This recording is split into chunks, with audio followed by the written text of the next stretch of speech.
नमस्कार दोस्तों, इस वीडियो में बिहार बजट 2021-22 एवं 2022-23 को तुलनात्मक अध्ययन किया जाएगा, जो आपके आगे आने वाले 67 बीपीएससी सीडीपीओ एग्ज़ाम के लिए महत्वपूर्ण होंगे।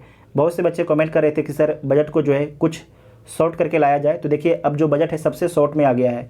ये आपके 10 मिनट के आसपास का वीडियो बनेगा, तो आप सभी लोग वीडियो कम से कम 3-4 बार जरूर देखिएगा, सारे पॉइंट आपको याद हो जाएगा। ठीक है, तो आइए देखते हैं पहला पॉइंट। बिहार बजट 2021-22 एवं 2022-23 का तुलनात्मक अध्ययन इस वीडियो में समझेंगे। बजट 2021-22, बजट 2022-23, इसमें सबसे पहले समझिए समान परिचय। समान परिचय में बजट 2021-22 कब पेश किया गया? तो 22 फरवरी 2021 को पेश किया गया। और किसके द्वारा पेश किया गया? तो तारकिशोर प्रसाद के द्वारा पेश किया गया। जो तारकिशोर प्रसाद हैं, ये बिहार के उप मुख्यमंत्री भी हैं और साथ में वित्त मंत्री भी हैं। ध्यान रखिएगा, जो तारकिशोर प्रसाद हैं बिहार के उप मुख्यमंत्री भी हैं और साथ में वित्त मंत्री भी हैं। तो इनके द्वारा 2021-22 का जो बजट है 22 फरवरी 2021 को पेश किया गया था। जबकि 2022-23 का बजट कब पेश किया गया है? तो 28 फरवरी 2022 को पेश किया गया है। किसके द्वारा पेश किया गया है? तो तारकिशोर प्रसाद के द्वारा पेश किया गया है, जो वित्त मंत्री भी हैं और बिहार के उप मुख्यमंत्री भी हैं।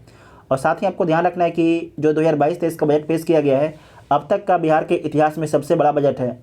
फिर से बोलते हैं, अब तक के बिहार के इतिहास में जो है बिहार का सबसे जो बड़ा बजट है 2022-23 का सबसे बड़ा बजट है। और आपको ध्यान रखना है कि जो 2022-23 का बजट है छः सूत्रों पर फोकस करता है। कितने पॉइंट पर फोकस करता है? 6 पॉइंट पर फोकस करता है। ये 6 पॉइंट को आपको याद रखना है, क्योंकि यहाँ से आपसे एग्जाम में पूछा जाएगा। तो 6 कौन कौन से पॉइंट है, इसे हम आगे समझते हैं। तो सबसे पहले जो 6 पॉइंट है वो कितना आपके बजट का कवर करता है? तो 48.16% जो आवंटन है इन 6 जो फोकस बिंदु है उस पर खर्च किया जाएगा। इसमें स्वास्थ्य है, शिक्षा है। ध्यान रखिएगा, शिक्षा पर सर्वाधिक पैसा खर्च किया जा रहा है बिहार सरकार के द्वारा बजट 2022-23 में। पूरे बजट का 16.49% खर्च किया जा रहा है। पूरे बजट का जो है 16.49% किया जा रहा है। तीसरा में है उद्योग एवं उद्योग में निवेश। चौथा है कृषि एवं संबंधित क्षेत्र। पाँचवा है आधार संरचना ग्रामीण एवं शहरी। और छठा है कल्याण, विभिन्न वर्गों का कल्याण। तो ये जो 6 सूत्र है इसे दोबारा आप देख लीजिए। पहला सूत्र क्या है? स्वास्थ्य, बिहार में स्वास्थ्य ठीक किया जाएगा। दूसरा है शिक्षा, शिक्षा पर सर्वाधिक बिहार सरकार खर्च कर रही है 2022-23 के बजट के अनुसार। पूरे बजट का 16.49% खर्च किया जाएगा। उसके बाद है तीसरा है उद्योग एवं उद्योग में निवेश। चौथा है कृषि एवं संबंधित क्षेत्र। पाँचवा है आधार संरचना ग्रामीण एवं शहरी। और छठा है कल्याण, विभिन्न वर्गों का कल्याण। ठीक है, ये समझ गए होंगे। नेक्स्ट पॉइंट है व्यय। तो कुल व्यय जो है 2021-22 में कितना किया गया था? 2,18,302.70 करोड़ का आपके व्यय किया गया था और बजट भी आपके इतना ही का था। उसके बाद है 2022-23 में कितना व्यय करने का अनुमान लगाया गया है, मतलब कितना का बजट है? तो 2,37,691.19 करोड़ का आपके बजट पेश किया गया है। कुल राजस्व व्यय कितना था 2021-22 में? तो 1,77,071.39 करोड़ आपके राजस्व व्यय था। जबकि 2022-23 में कितना है? 1,91,956.67 करोड़ है। जो कुल व्यय का कितना है? तो 80.76% है। उसके बाद है पूंजीगत व्यय 2021-22 में कितना था? पूंजीगत व्यय तो 41,231.32 करोड़ था। जबकि 2022-23 में कितना रहने का अनुमान लगाया गया है? तो 45,734.52 करोड़ आपके रहने का अनुमान लगाया गया है। जो कुल व्यय का कितना है? तो 19.4% है। 19.4% है। बजट कितने का है? तो 2,37,691.19 करोड़ का है। राजस्व व्यय कितना है? तो 1,91,956.67 करोड़ रुपये आपके अनुमान लगाया गया है। जो कुल व्यय का 80.76% है राजस्व व्यय। उसके बाद है पूंजीगत व्यय कितना है? तो 45,734.52 करोड़ है। जो कुल व्यय का कितना है? तो 19.24% है। उसके बाद है कुल प्राप्तियाँ। देखिए 2021-22 में तो कुल प्राप्तियाँ कितना रहा था? 2,18,502.70 करोड़ रहा था। जबकि 2022-23 में कितना रहने का अनुमान लगाया गया है? 37,891.94 करोड़ रुपये रहने का अनुमान लगाया गया है। कुल राजस्व व्यय कितना रहा था? तो 1,86,267.29 करोड़ रुपये रहा था कुल राजस्व प्राप्तियाँ, जबकि 2022-23 में रहने का अनुमान कितना लगाया गया है? 1,96,704.51 करोड़ रुपये रहने का अनुमान लगाया गया है।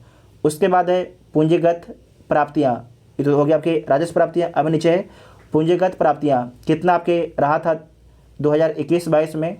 तो 32,235.41 करोड़ आपके रहा था, जबकि 2022-23 में कितना रहने का अनुमान लगाया गया है? तो 41,187.43 करोड़ रहने का अनुमान लगाया गया है। उसके बाद नेक्स्ट पॉइंट है 7 निश्चय 2। 7 निश्चय 2 जो है 2020 से 25 तक चलेगा। 7 निश्चय 2, तो 7 निश्चय 2 में जो है 2021 और 22 में कितना आवंटन किया गया था? तो 4671 करोड़ रुपये आपके आवंटन किया गया था वित्तीय वर्ष 2021-22 के लिए, जबकि 2022-23 के लिए कितना आवंटन किया गया है 7 निश्चय 2 के लिए?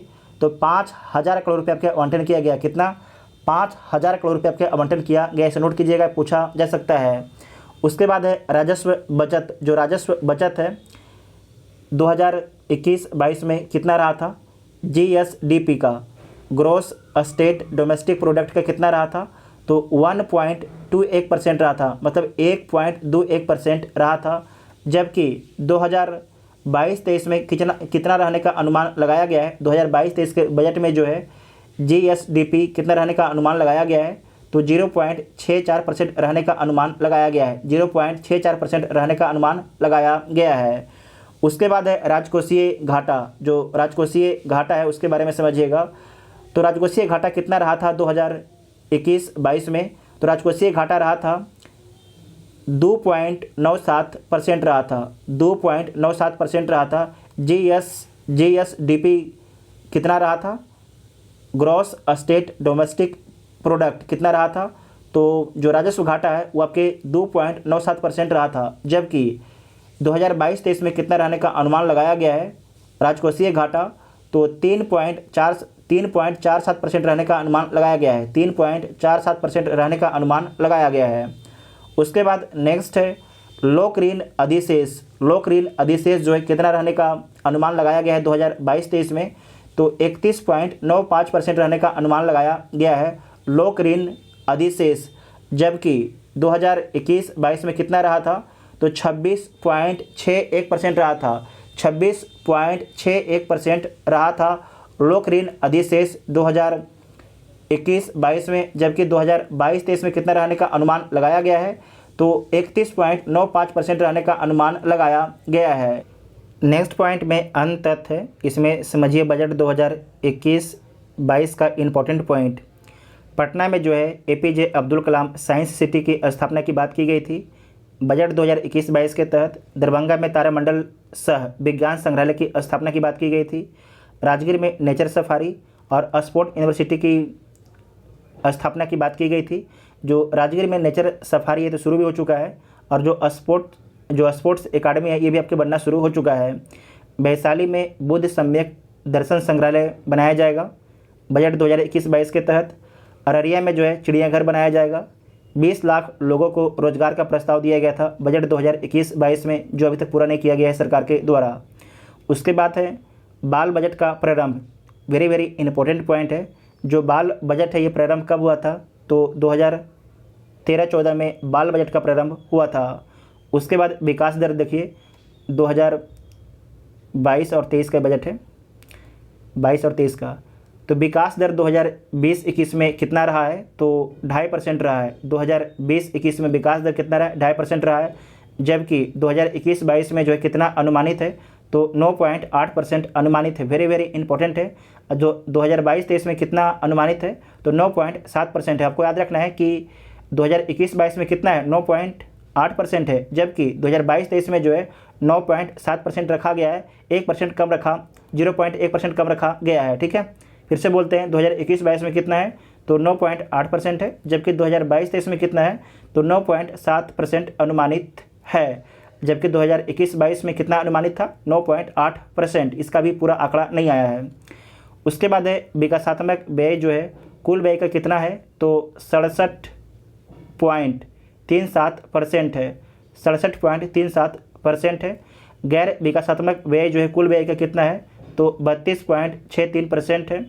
क्षेत्रवार व्यय संरचना जो है सामाजिक सेवाएं में कितना है 41% है। समान सेवा में 28% आपके खर्च किया जाएगा। समान सेवा में कितना तो 28% खर्च किया जाएगा। तो देखिए जो बजट था 2021-22 और 2023-22 का, एक सेकेंड, बजट 2021-22 था, ठीक है, एक साइड में था, 2022-23 आपके एक साइड में था। तो इन दोनों को कंपेरिजन करके डिस्कस कर लिया गया है जो बहुत ही कम ही मिनटों में। तो आप लोग इसे कम से कम 4 से 5 बार रिवीजन कीजिएगा, आपके दिमाग में सारे पॉइंट आपको बैठ जाएगा।